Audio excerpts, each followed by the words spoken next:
Dan saudara yang terkasih, di suatu asrama ada seseorang yang diangkat, ditugaskan untuk menjaga pakaian para penghuni asrama itu.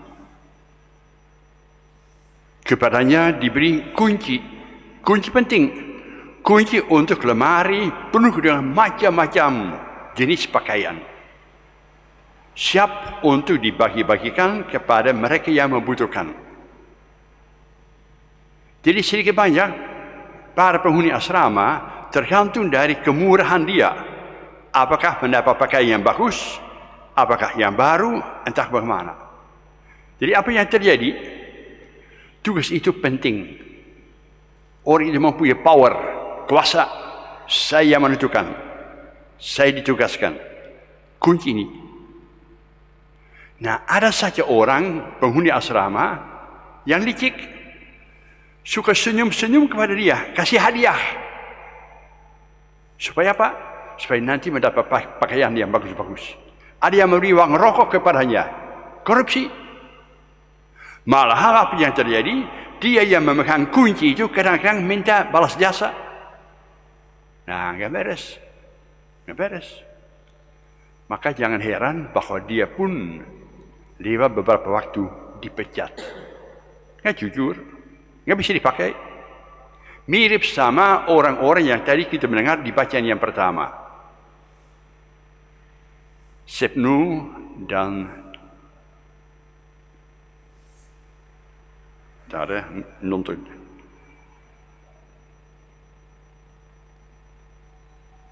Dan Eliakim, mereka tidak beres mengurus kekayaan dari Israel, maka dipecat. Tadi kita mendengar cerita tentang Petrus. Di belakang di gereja ini ada patung dari Petrus. Di tangannya ada kunci kerajaan surga.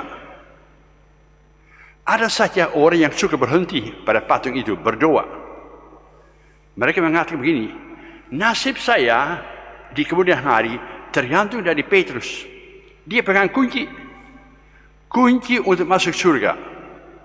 Maka mereka suka senyum-senyum, mempunyai devosi yang khusus kepada Petrus. Membujuk Petrus, tolong nanti buka pintu untuk saya supaya beres.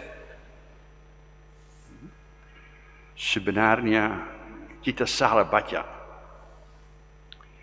Siapa diberi kunci kerajaan surga oleh Tuhan? Bukan hanya pribadi Petrus, tapi sebenarnya setiap orang yang mau menjadi pengikut Yesus, kepadanya diberi kunci. Tugas apa? Tugasnya bukan menutup pintu surga, tapi membuka. Kunci untuk membuka, kunci untuk mengajak orang-orang lain, membuka jalan orang-orang lain, supaya mereka pun bisa masuk ke dalam kerajaan Allah. Maka tugasnya besar. Tanggung jawab kita bersama-sama.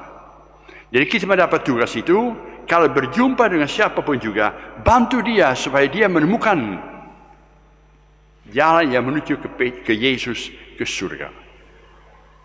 Itu berarti bahwa pengakuan akan Yesus, engkau Allah, Mesias, Putra, tidak cukup hanya diucapkan dengan kata-kata saja. Belum tentu semua orang yang berdoa, Tuhan, Tuhan, Tuhan, masuk dalam surga. Belum tentu. Iman akan Yesus minta dihayati melalui tangan, kaki, hati, mulut, perbuatan-perbuatan kita. Jalan pengikut Yesus yang memukau. Jalan pengikut Yesus yang menarik sehingga orang lain mau mengikuti Yesus. Berkat kunci yang ada di tanganmu, tanggung jawab ada di tanganmu, mereka mau sampai menjadi pengikut Yesus, meraih kebahagiaan. Itu sebenarnya iman itu yang penuh dengan perbuatan-perbuatan, bukan jasa kita. Kalau bukan Allah memberi hadiah kepada saya, gratis. Tugas itu diberikan oleh Yesus, tapi hadiah dari Allah. Engkau adalah Mesias dalam hidup saya sehari-hari. Ada kalimat yang menarik. Mungkin membingungkan juga.